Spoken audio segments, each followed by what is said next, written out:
let's talk about what negatives there were in England's performance against Tunisia. We don't want to dwell on this too much because a win's a win.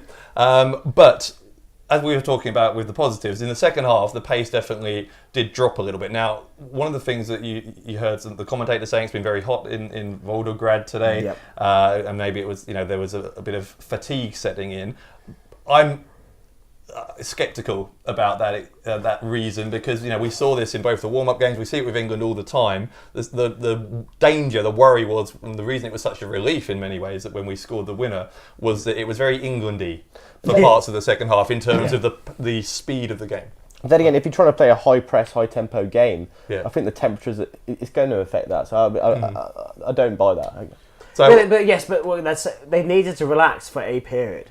But the problem was that they relaxed essentially from 5 minutes after half time through to about 70 minutes until they brought the subs on. Well, you can't relax at 1-1. No, exactly, but that's not acceptable. If they're going to put their foot off the pace, they brought their foot off the pace for a good 25 minutes. Yeah. And that's not good enough in the second half where you are not in front. You haven't cemented your lead. You have no right to sit back. You should push forward in those next 25 minutes, build your 2-3 goal lead, and then you can relax. Then you can take your foot off the gas, and you can sit there and play the kind of football that we saw from 45 to 65 minutes. I mean, Tom, if you're not buying my reasoning on it, right, then what is it? Because if the reason I say that I'm sceptical about this weather excuse, I'm sure it contributes to it, but we see England do this a lot, right? We see England do this in England when it wasn't a particularly hot day. We see them do it in winter as well as in the summer. There's so often where we have a very Jekyll-and-Hyde performance with England, first half, second half. Fortunately, it turned out all right today, but there was an element of that again. I mean, there's inevitably going to be like periods where the team's like not on top and able to influence that. I think it's important in a 90 minutes game to, when the temperature's so hot, to draw back and then let the team come at you, let Tunisia expel their energy and then hit them on the break. But I think the unfortunate thing for us, as if we were going to sit back for 10 minutes and then go at them, the thing that we saw was that Tunisia kept bringing defensive players on to like sort of reinforce their shape and that sort of thing. So the plan sort of backfired that way. And like you said, when Rashford did come on, then that sort of was a game changer for us. With Harry Kane, you talked about Harry Kane being a positive, right? Yeah. One thing I would say about Kane, and I'm not sure if this is a negative or not, actually, but I'm interested to hear you guys' take on it. But one thing I noticed about him was there was quite a lot of time when he was dropping quite deep. So Harry Kane was getting involved in the tackling and trying to win the ball in midfield, which is good in the sense that it shows he's not lazy, or he's trying to track back, trying to be a captain, trying to get involved. But in the position we're playing him in this system, should that be his job? No, he shouldn't need to come back that far.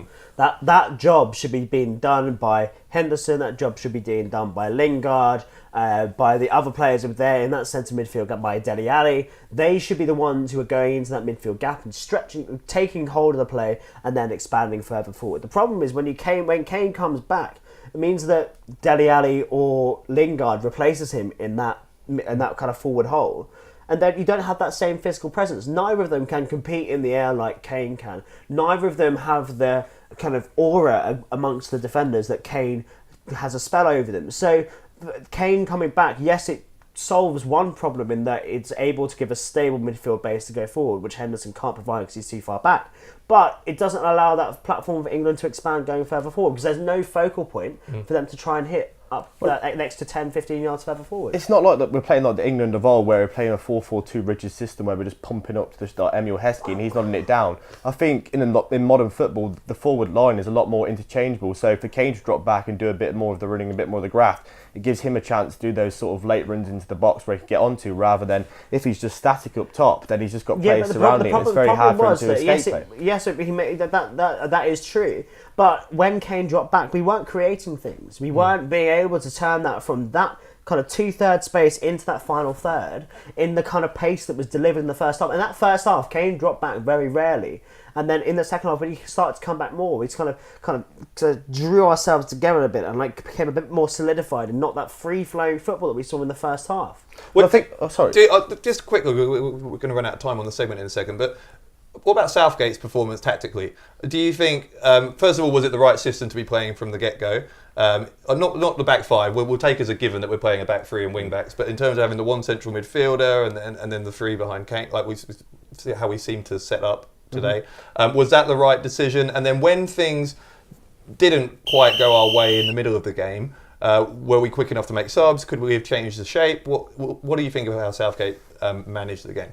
I think tactically did quite well. Apart from, I think we need more balance in terms of Rose on the left. I think one of the times that Kane did drop back and got the ball out wide, Young went to whip a ball across with his left foot, and clearly he wasn't up to the job and that sort of thing. His subs and that sort of thing, Loftus-Cheek and Rashford, it's more in terms of personnel rather than formation. Again, I think this modern system that we're trying to play is not really set up on having like a solid like 3-5-2.